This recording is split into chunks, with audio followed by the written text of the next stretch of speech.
కాకినాడలో జరిగిన NTR memorial AP state taekwondo championship పోటీలలో అమరావతి తైక్వాండో క్లబ్ క్రీడాకారులు పతకాలు సాధించారు. వివరాలను కోచ్ దుర్గాప్రసాద్ వివరించారు. అందరికీ నమస్కారం. నా పేరు దుర్గాప్రసాద్. నేను Amaravati taekwondo club junior coach. జనవరి 31, ఫిబ్రవరి 1, 2 తేదీలలో కాకినాడలోని జేఎన్టీయూ ఇండోర్ స్టేడియంలో జరిగినటువంటి first NTR memorial AP state taekwondo championship నందు మంగళగిరికి చెందిన విద్యార్థులు పాల్గొనడం జరిగింది. అందులో బాలుర విభాగంలో వచ్చేసి SK Danish Hussain gold medal, K Prem Rubesh gold medal సాధించగా M Himnesh Vijayasai bronze medal, M Dhrutil Nagsri bronze medal సాధించారు. అలాగే బాలికల విభాగంలో వచ్చేసేసి CH Srilakshmi bronze medal, M Sai Shanmukha bronze medal సాధించారు.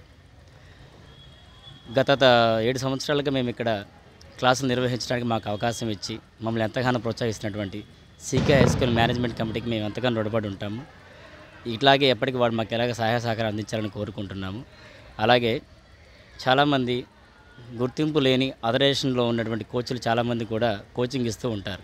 ఈ విషయంలో తల్లిదండ్రులు చాలా వరకు కూడా కొన్ని గుర్తుపెట్టుకోవాల్సిన చాలా ఉందన్నమాట.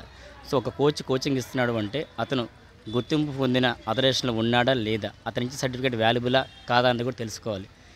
జనరల్గా అందరూ ఈ ఆట గురించి తెలియక అందరూ తైక్వాండో కరాటే అంటూ ఉంటారు. బట్ కరాటేకి దీనికి చాలా వేరియేషన్ ఉందండి.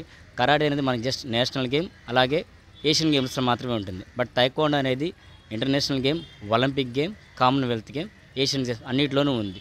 ఇది స్పోర్ట్స్ కోటాలో కూడా ఫస్ట్ ప్రయారిటీ ఇస్తారు. ఇది గవర్నమెంట్ ద్వారా గుర్తింపు పొందిన స్పోర్ట్.